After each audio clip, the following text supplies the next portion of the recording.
Does the court have to follow the child support guidelines? Hi, I'm Alicia Kinchlow, a family law attorney based out of the Philadelphia area and the owner of Kinchlow Law.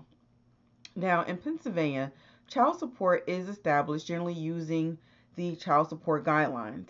And these guidelines are not just the statutes that determine how and what types of income and expenses are included or excluded. It actually provides a grid system for determining how much support should be paid on a monthly basis. Now, these are for people who make less than $30,000 a month. Okay, there's a different formula that's used for cases where the income is $30,000 a month or more. Now, for those who fall into the first category, the way the guidelines work is that the person who's determining child support obligation is going to take the net monthly income of one party and the net monthly income of the other party and pull it together. So let's say the total amount for of the net income for both parties is $5,000.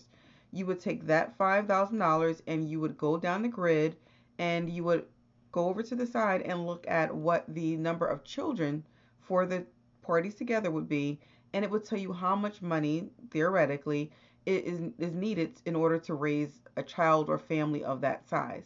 And this was done to try to make sure that there is uniformity between the way that child support obligations are established.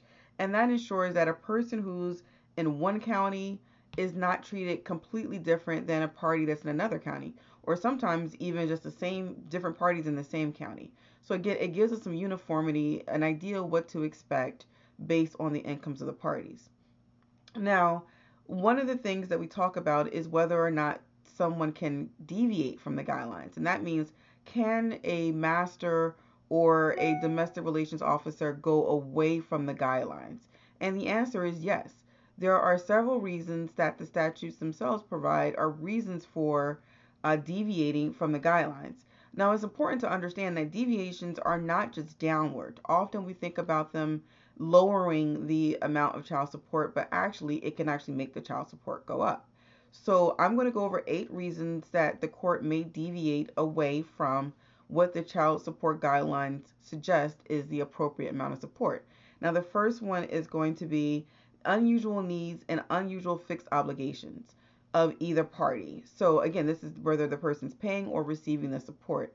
If they have unusual needs, maybe there are expenses that they are responsible for, maybe in the business, maybe personally, maybe with regard to a child. Those are things the court can consider and use to deviate upwards or downwards based on the circumstances of the party. The next one is going to be other income in the household. Now, often we see this where maybe there is a suggestion that one party who doesn't have the children can't afford to pay child support or is just not working. Then at times, this is one of the few reasons we see that the income of a spouse may come into play, but also generally other people in the household may be something that the court can consider. So if there's reason to believe that there is additional help with rent, mortgage, things of that nature in the household, and the one party is not shouldering all these expenses by themselves, the court can use that as a reason to deviate from what the guidelines would suggest. The next one is going to be the ages of the children.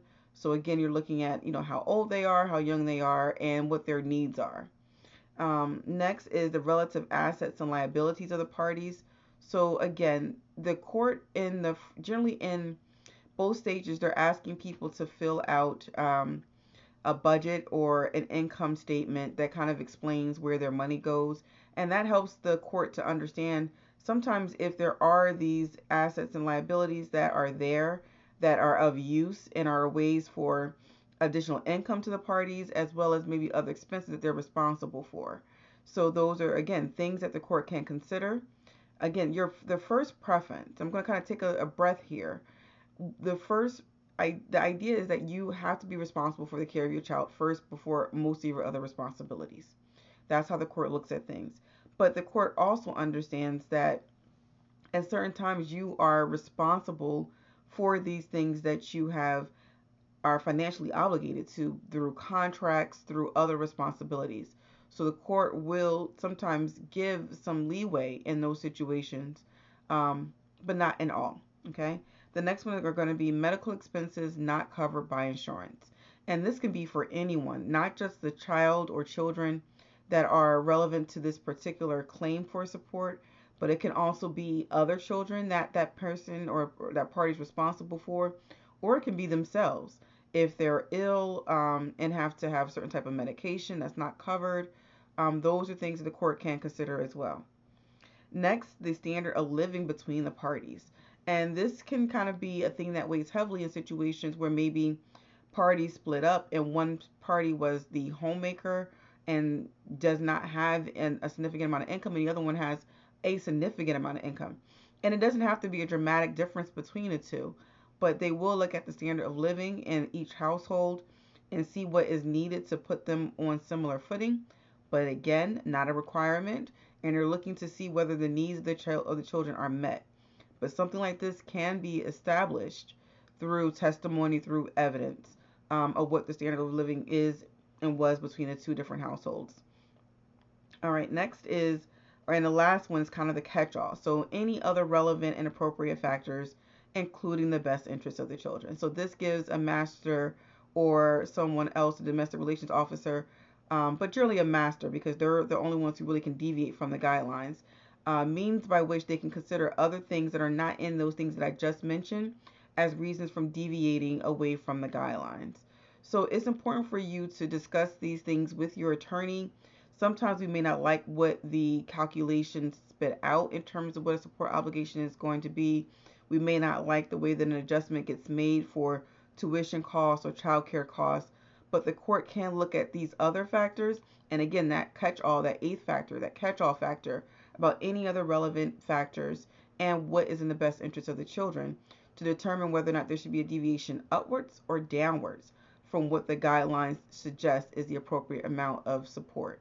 All right, I hope you found this video helpful. Make sure you hit subscribe so that you get another video. We're doing one like this every day of 2021, and we're covering custody, divorce, and support, one video a day. Make sure you leave me a note in a comment. Let me know if there are topics you would like me to cover. Let me know if you have any questions about today's video.